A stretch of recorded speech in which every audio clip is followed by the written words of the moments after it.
Continuamos en VTV 24 horas con nuestra tertulia, con Joseba Martínez de Guereñu, Raquel Molina y Fernando Iglesias. Bueno, ¿qué os ha parecido lo que nos ha trasladado Itziar Gonzalo? Hombre, realmente tampoco nos ha desvelado gran cosa. Es decir, la pregunta que más interés podía suscitar era la manzana del centro y tampoco nos ha desvelado nada y no tenemos ningún tipo de exclusiva en ese aspecto. Por tanto, bueno, pues todo nuestro gozo en un pozo. Tampoco podemos hablar mucho más. Había que intentarlo, ¿no? No, desde luego. Y está claro que todos los vitorianos están hablando del tema, ¿no? Entonces hay pues bastante incertidumbre, ¿no? Yo creo que ya le han puesto mote y todo. Se está hablando de qué va a pasar con el Monopoly del centro, ¿no? No conocía yo. Está bien, os lo digo yo. No, realmente, a ver, yo el planteamiento que ha hecho tiene bastante sentido común. La cuestión es qué es lo que puede y lo que va a hacer el ayuntamiento para garantizar que ese modelo vaya a ser así. Es decir, que finalmente no se acabe más de lo mismo, grandes superficies, etcétera. ¿Cómo vas a facilitar tú el acceso al pequeño comercio, al comercio local? ¿Cómo lo vas a plantear? Y yo creo que ahí, desde luego, el equipo de gobierno tiene capacidad de maniobra, independientemente de que sea el monopolio de un particular. Bueno, lo que sí nos ha dicho es que están mirando ya el proyecto que está presentado y bueno, pues por lo menos sabemos que ya va avanzando algo. No sabemos cómo ni en qué dirección, pero bueno, algo, ¿no? Claro, el problema también es ver, ¿no?, la demanda que hay por parte de la ciudadanía respecto a esos locales. Esa es otra. Y el coste que puede suponer para pues, lo que decía antes, para el pequeño comerciante o el comercio local instalarse ahí. Yo creo que ahí pues hay capacidad para facilitar eso, ¿no? Uno de los grandes problemas para los comercios locales yo creo que es la carestía del alquiler de esos espacios, ¿no? Al final no todo depende del ayuntamiento, hay muchos factores. Está claro. Veremos, bueno, pues el talante con el cual se plantea el proyecto, si realmente responde a lo que ha planteado Itziar. Bueno, hoy ya que tenemos aquí a Joseba, presidente de la Asociación de Vecinos de Salburua, el otro día presentasteis un dossier con las alegaciones al tranvía. Cuéntanos un poco en qué van a consistir.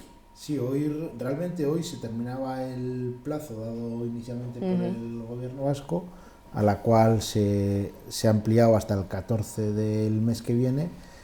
Y bueno, nosotros ya, como ya habíamos hecho nuestro trabajo, ya lo teníamos presentado, pues antes de presentarlo al gobierno vasco, ciertamente estas alegaciones las presentaremos al barrio el 22 de este mes a las 7 de la tarde en el Centro Cívico de Salburua, con el fin de presentarlas al barrio, de que el barrio sea conocedor de ellas, que no solo sea conocedora, sino que pueda dar su opinión al respecto, incluso mejorarlas o ampliar alguna alegación más que cada uno vea. Es decir, nosotros hemos visto estas 6 alegaciones en las cuales básicamente nos centramos en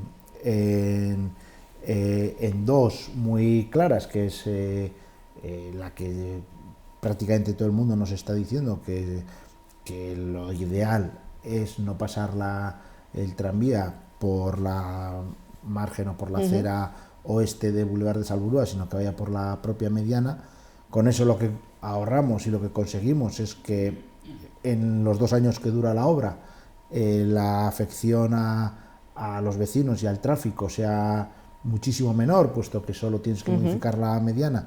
De lo contrario, tienen que modificar absolutamente toda la calle, por tanto es más barato y afecta menos a la vida diaria de los vecinos y vecinas y al propio tráfico en sí durante la obra. Pero no solo eso, sino que es más económico también, porque no tienes que retirar ningunas farolas, cosa que de esta forma sí, no tienes que modificar ninguna isleta de contenedores, no pierdes ninguna plaza de aparcamiento y encima es muchísimo más seguro que vaya por la mediana que no pegado a las casas, con la peligrosidad que ello puede conllevar para los niños o los peatones, etcétera, y para el tráfico, puesto que estaríamos haciendo básicamente algo muy parecido a lo que ya ocurre en Duque de Wellington, con todas las calles que llegan a Duque de Wellington y que a la hora de girar pues hay días sí y días no accidentes, o por lo menos en estas 2 últimas semanas ha habido dos accidentes, ¿no? Yendo por la mediana nos solucionamos también ese tipo de problemas, así que todo parece indicar, o lo lógico es que se atienda esta alegación positivamente. Otra cosa será que nos la atiendan o no, ¿no? Esperemos que sí. Repasarlo bien, esperemos que sí. Perfectamente atado en cuanto a forma, tiempos y todo lo demás para que no haya... Ya, bueno, primero, o sea, las alegaciones las hemos hecho vecinas y vecinos de la asociación, pero también el último paso, una vez ya terminado absolutamente todo, hablaremos con un equipo jurídico para que nos los puedan asesorar un poco mejor en ese sentido. No, yo le he echado un vistazo y los planteamientos y las alegaciones que se hacen yo creo que tienen mucho sentido. Sí, yo creo que son más o menos lógicas en ese sentido. Tiene mucho sentido común, ¿no? Entonces, eso es. Luego la otra alegación, así un poco que sí, esa sí que no estaba entre los planes, por así decirlo, era que en vez de llegase hasta el último ramal, que llegase hasta las letras de Salburua, en vez de llegar a las letras de Salburua, que por un lado sí que hay vecinas y vecinos, pero por el otro lado de la acera pues está ya el parque, para llegar a tener bastante más, llevarlo digamos al núcleo urbano, por así decirlo, lo que haríamos sería girar un poco en lo que era las pistas de aterrizaje del antiguo aeródromo de Salburua, y así lo que hacemos es, metiéndolo por ahí, que son 200 metros, lo que hacemos es meterlo directamente a Juan Carlos I, prácticamente al centro de Juan Carlos I, y con un incremento de 20-30 metros de longitud lo que estamos haciendo es llegar a una alta población de vecinas y de usuarios finales, ¿no? Por tanto, con una pequeña inversión más conseguimos muchísima mayor repercusión. También yo creo que es lógico y de sentido común. Ojalá que nos den la razón. Esperemos que se haga lo mejor para los vecinos y lo mejor para el gobierno vasco en este caso. Claro, no, al final es eso, ¿no? Es decir, se trata de eso. Se trata de que, obviamente, las alegaciones no las hacen personales técnicos, sino futuros usuarios que vivimos en estas calles y que, por tanto, sabemos la problemática que tenemos a día de hoy e intuimos la problemática que puede venir con el tranvía, con el trazado dado hasta ahora. Carecemos de conocimientos técnicos, obviamente, pero hombre, las que hemos planteado, sinceramente, creemos que son con bastante sentido común. Entonces, ojalá que se nos atiendan. Y lo más importante, que cuando tú abres un proceso participativo de esta índole, lo que es lógico y normal es que el gobierno vasco atienda todas las propuestas y luego las justifique y nos dé las justificaciones, no por defecto de forma, sino a lo que vamos es temas técnicos, es decir, no, pues esta propuesta, aunque no esté igual perfectamente redactada o carezca de no sé qué, sí, argumentos técnicos de por qué no se pueden incorporar al proyecto, lo que sea. Pues mira, esto, por esto no se puede hacer. Y cuando decías una pequeña inversión, ¿qué presupuesto más o menos crees que esas alegaciones suponen? No, bueno, realmente, si cogemos todas, seguro que con nuestras propuestas es más barato, principalmente porque en Boulevard de Salburua... muchas veces se quita de un sitio, ¿no? Eso es, porque en Boulevard de Salburua el propuesto que ellos plantean, o la solución que ellos plantean, requiere de hacer un cambio brutal a toda la calle, a todo el boulevard, desde una acera hasta la otra, cambiando los bicicarriles, cuando nosotros, poniéndolo por la mediana, lo único que afectamos es a la propia mediana. Estaba echándole un ojo al esquema que planteáis en las alegaciones, un gráfico del alzado, ¿no? y hacéis alguna alegación del tipo faltan elementos. Aquí ha sido muy gracioso. Se hacen como más grandes. Es la alegación número 1, ¿no? La alegación número 1 dice, ¿cuál es la razón? No se sabe dibujar.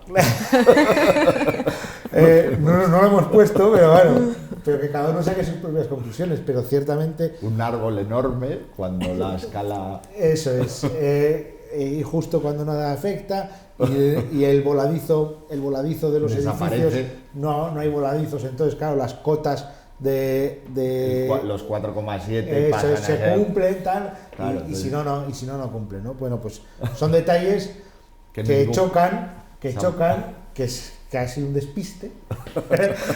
Cada uno tendrá su visión, pero evidentemente nuestra primera alegación obviamente va en el rigor de todos los estudios en los que no falte ni sobre absolutamente nada, ¿no? Por tanto, si vamos a hacerlo, hagámoslo por donde hagámoslo, pero con la verdad por delante, no que falten por la circunstancia que sea totalmente transparente. Básicamente era nuestra alegación número 1, y ese cada uno le puede dar eso le puede poner ahí las comillas que quiera, pero evidentemente lo que pedimos es transparencia y que no se nos tome como niños pequeños o como tontos que sabemos de qué estamos hablando, ¿no? La fecha límite para presentar las alegaciones es el 14 de marzo. Eso es. Luego, ¿sabes en qué plazo se mueve para recibir esa respuesta? No, porque yo creo que tampoco nos lo han dicho. Entonces no sabemos que es hasta el 14 de marzo. Y luego es el proyecto definitivo. Este es el proyecto informativo, y en el proyecto definitivo ya no caben alegaciones y tampoco exposición pública por ley. Creo que es así. Entonces realmente lo que sea será. Pero aunque por ley no estemos obligados o no esté obligado el gobierno vasco, lo lógico dice que cuando tú abres un proceso participativo, pues qué mínimo que a todo el mundo que ha alegado que haya hecho alguna alegación se le responda, y por qué no también exponer el proyecto definitivo, aunque no quepan ya recurso alguno, porque se haga una exposición pública y que se explique al barrio cómo va a ser definitivamente. Yo creo que nos lo merecemos como ciudadanas y ciudadanos que somos, y yo creo que si estamos hablando de transparencia, ¿por qué no? Pues decir, oye, señores, última reunión para explicaros cómo va a ser definitivamente el trazado del tranvía. Yo creo que es más que justo. Sí que incidimos mucho en recibir esa respuesta. Parece que no nos creemos mucho, ¿no? Que vayan a realizar un informe o... No lo sé, hombre, yo creo que con toda la polémica que ha habido en el primer ramal de las universidades, yo creo que ahora las formas las están cuidando muchísimo más que antes. Por tanto, yo quiero ser optimista en ese sentido. Veremos. No voy a ser que esto está grabado y luego, ten fe. Y luego me lo saquen, pero esperemos que por lo menos el tema del ramal del sur pues haya servido para aprender y, por supuesto, para abrir un proceso participativo real y eficiente a los ciudadanos, ¿no? Sí, por lo menos en esta ocasión sí que se ha contado, ¿no?, con la postura ciudadana. Por lo menos a priori. En el tema del ramal también se contó, es decir, se abrió plazo de alegaciones. Yo creo que una de las principales reivindicaciones que hacían es que no se les había tenido en consideración, ni se les había contestado ni en tiempo ni en forma, etcétera. O sea, que se les había de alguna manera, ese proceso participativo había sido absolutamente nulo.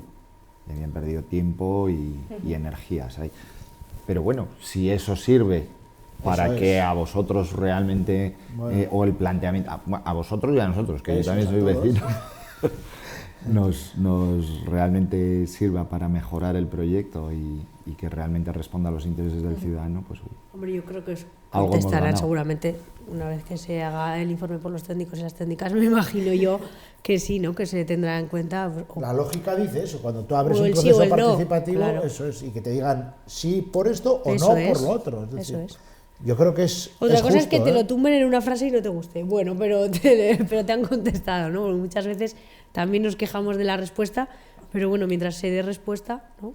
Sí, hombre, también hay que ver, sí, pero muchas veces, como pasa en el buzón del ciudadano, que las respuestas son muy muy A, B o C, es decir, en este caso respondo A, en este caso respondo B, o en este caso respondo C. Ya, pero yo creo que tienen que ser más personalizadas en ese no sentido, nos gusta, ¿no? Ni una cosa ni eso otra, seguro, claro. sí, por Si eso, claro. No nos va a gustar seguro. A eso me refiero. Pero si te dicen no y te lo argumentan, te guste o no, está argumentada, no es un no por el no, es decir, es un no por esto, por esto, por esto. Entonces, vale, bueno, pues no lo hemos conseguido, pero por lo menos está argumentado. Claro, sí.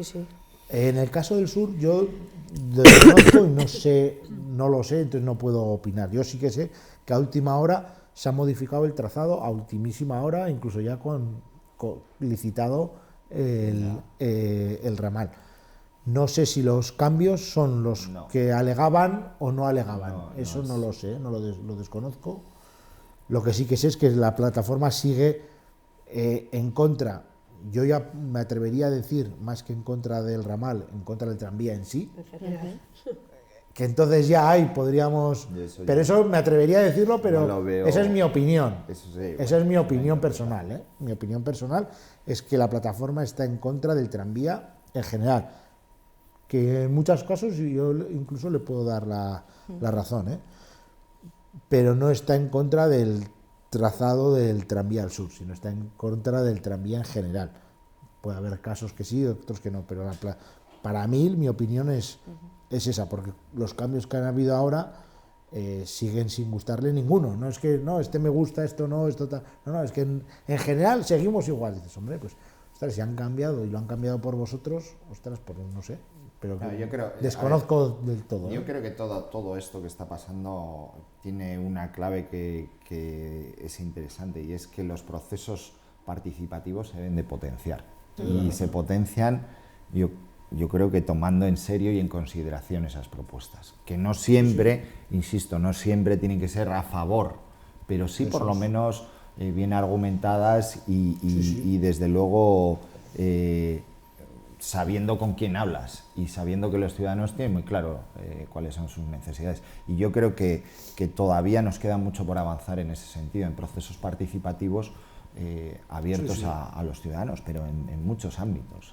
No solo en tema urbanismo, sino en modelo de ciudad, modelo de convivencia, etcétera. Sí, no da miedo preguntar, sino da miedo la respuesta que se tenga. Pero claro, cuando preguntas, pues... Te tienes que temer que la respuesta que van a dar los ciudadanos en este caso, pues es la que no le gusta al equipo de gobierno, pero es así. Es decir, la participación da miedo, pero da miedo no por el hecho de participar, sino por la respuesta que pueda haber.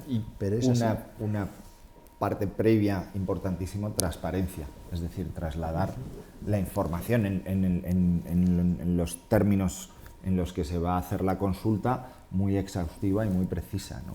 Para efectivamente tener capacidad de criterio, ¿no? Yo creo que esos son espacios a trabajar, ¿no? Cierto es que hemos ganado mucho, desde un principio hasta ahora, pero incluso también porque la ciudadanía, no sé si está más preparada, igual sí, o también lo hemos interiorizado mucho más, que al final la participación ciudadana no tiene que ser solo votar cada 4 años, sino que tiene que ser algo mucho más, ¿no? Más allí. Yo creo que vamos ganando, pero es muy lento y muy poco a poco, ¿eh? Y yo creo que ahora puede ser un claro ejemplo de lo mal que se hizo en el sur y lo bien que se puede hacer ahora en Salburua. Tenemos la oportunidad, ojalá que lo... Has comentado antes que el día 22 tenéis una reunión para presentar estas alegaciones, ¿no? ¿Las habréis presentado como asociación? Eso es. ¿Y sabéis más o menos las que van a presentar los vecinos? No. ¿O no. Puede ser incluso que coincidan algunas? Es probable. Nosotros lo que queremos hacer es hacer un proceso participativo nuestro propio, puesto que también, como es lógico, si estamos demandando y denunciando que las instituciones abran procesos participativos de transparencia, etcétera, mínimo las asociaciones vecinales deben de obrar en consecuencia. Y ahora que tenemos tiempo, porque si no hubiera sido posible, pero ahora que tenemos tiempo, qué mínimo que hacer lo propio. Entonces vamos a hacer una asamblea abierta organizada por la propia asociación para enseñar y que sean los vecinos los que lo puedan mejorar. Evidentemente las alegaciones pueden ser a título individual o en nombre de un colectivo que no conocemos o carecemos, no sabemos si hay vecinas y vecinos a título individual que hayan hecho propuestas. En cualquier caso, si en esa reunión nos dicen alguna, las incorporáis vosotros, ¿no? Sin problemas. Claro. Si se ve que es justa, lógica y necesaria, se plantean, sí, sin problemas. Me gustaría hablar de un último tema con vosotros. El lunes estuvo con nosotros Lourdes Errasti, la presidenta de Denon Escola, hablando de la situación que se vive en los colegios públicos y concertados de Vitoria. Esa prematrícula termina este próximo 9 de febrero y le preguntábamos sobre si esa rebaja de puntos por ingresos familiares había conseguido rebajar un poco, ¿no? O sea, conseguir ese equilibrio social, porque hablábamos de esa segregación en determinados centros escolares. Nos decía que no, que sí, que ellos era una petición que realizaban, pero que no es suficiente y que esa situación en los centros escolares todavía continúa. ¿Qué opináis sobre la situación de los centros públicos concertados, esa guetización que se vive en algunos de ellos? Bueno, yo creo que es claro, o sea, que a día de hoy no hay una apuesta firme y decidida por la enseñanza pública. Y efectivamente lo que se están dando es situaciones de segregación, ¿no? Un porcentaje elevadísimo de los niños de muchos colegios públicos de Vitoria no son de origen vitoriano, o sea, no han nacido aquí, ¿no? Y se está entendiendo la educación pública para ese sector de los ciudadanos y ciudadanas vitorianas, ¿no? Entonces yo creo que se está errando mucho a la hora de financiar los colegios concertados, es decir, se está destinando dinero público a unos colegios que en realidad son privados. Y realmente lo que se está es haciendo que las familias con determinadas rentas sean las únicas que pueden acceder a eso. Con lo cual yo creo que no hay una apuesta firme y decidida por la enseñanza pública, al fin y al cabo. Y lo que se está haciendo es guetificar de alguna manera la enseñanza pública. Hombre, no sé si está guetificando o no, pero... Los datos son muy alarmantes. Bueno, o sea, ahora sí, me imagino que habrá hay unos colegios centros sí, en los que los datos... sí, me imagino, y eso pero no, también desde luego no entiendo yo contribuye a... que cuando tú vas a un lugar diferente, ¿no? al que has nacido, tiendes a juntarte con gente que siempre vienes, bueno, no siempre, pero normalmente porque conoces a alguien de tu mismo país o incluso aquí mismo vas conociendo. Entonces también yo entiendo que sea más sencillo para ellos ir al mismo centro en el que estén sus colegas, ¿no? Por decirlo de alguna forma. Entonces también creo que todo influye, o sea, no creo que sea solo tema de financiación. Yo creo que hay otros factores y desde luego no creo que se fomente, eso sin duda que no se fomenta la segregación, pero yo creo que hay otros factores ahí que, bueno, pues que pueden hacer... No sé si de manera, o sea, con el objetivo de segregar, pero desde luego, tal y como se está gestionando ahora y las ayudas están contribuyendo a ello, a esa segregación. Yo creo que no es justo que la enseñanza, en general la enseñanza, tenga niveles de acceso, es decir, a partir de determinada renta se pueda acceder, que luego otro debate yo creo interesante también es saber si efectivamente la enseñanza o los profesores de la enseñanza concertada o los programas de la enseñanza concertada son mejores que los de la pública, si realmente se está haciendo un apoyo no solo ya en el ámbito económico para que las familias puedan acceder, sino que realmente se está apostando de manera decidida por esa enseñanza pública que debe de ser garantizada obviamente por la administración. O sea, yo creo que aquí hay mucho que arreglar, la verdad. Sí, hombre, yo sí que añadiría lo que dice Fernando de la escuela pública con frente a la concertada, que va con dinero público y que es privada, y yo añadiría más, que es que la concertada por el 90% de las veces es católica. En un país laico. Las icastolas son concertadas. No, por eso digo un 90%. No nos olvidemos, no, claro. Por eso digo un 90%, porque hay un 10% en el cual no. Pero bueno, un 90%... bueno, entonces sería 50-50, ¿no? Porque icastolas también hay bastantes, ¿no? Yo creo que es... No, en Álava concertadas está Armentia y Olavide. Vitoria. Y Castolas. Vitoria. Sí. Por eso digo. Pero realmente las que, por norma general, las concertadas son católicas y en un país en un país laico, que también es así, ¿no? Pero no me pero meto tanto como en la calidad y en el pero es paradójico, sobre todo en que la ciudadanía pueda elegir dónde llevo a mis hijos al colegio, y no de manera obligada, de alguna manera condicionada simplemente por temas económicos, tenga que derivarse a determinados colegios. No, yo creo que no está facilitando, desde luego no se están sentando las bases que la administración pública debería garantizar, de equidad, de igualdad y de alguna manera de integración, ¿no? Otra cosa es que luego se den las circunstancias que cada grupo o cada ciudadano que viene de fuera quiera abordar o quiera plantear en torno a su grupo o lo que sea. Pero yo creo que se debe de garantizar esa igualdad en el acceso a la educación, y no se está garantizando. Yo creo que lo bonito, se garantiza. Lo bonito, sí. Desde luego. Yo creo que lo bonito y lo enriquecedor es que lo mismo que se ve en la calle se transmita y se vea y se palpe en las aulas. Es decir, si hay un porcentaje X en la calle de gente migrada, pues que ese mismo porcentaje, más o menos, se vea en las aulas. En los colegios, 90% en las aulas, inmigrantes. en las escuelas de los nuevos barrios, por lo menos, sí que se ve esa proporcionalidad, más o menos. Lo que no es lógico es que vayas a Unicastola, veas Olavide, y el porcentaje sea un 2%. Pues no, pero no es ni enriquecedor para esos niños. Ya, sí, o sea, no digo que sea, incluso no voy a decir que por eso Olavide entonces tiene mejor ratios y una mejor educación que la escuela pública, porque para mí no. O sea, para mí no. Incluso es hasta poco enriquecedor para esos propios niños y niñas, que entonces esos padres y madres que llevan a sus hijos e hijas a Olavide, por decir uno, se tendrían que replantear si están haciendo muy bien, porque al final lo que tú estás enseñando en la calle no es una realidad, la realidad es una totalmente opuesta, que al final, quieras o no, vivimos en la calle y por tanto esa realidad la vamos a tener y te la vas a encontrar antes o después. Por tanto, yo creo que no sé si habría que potenciar, no sé si habría que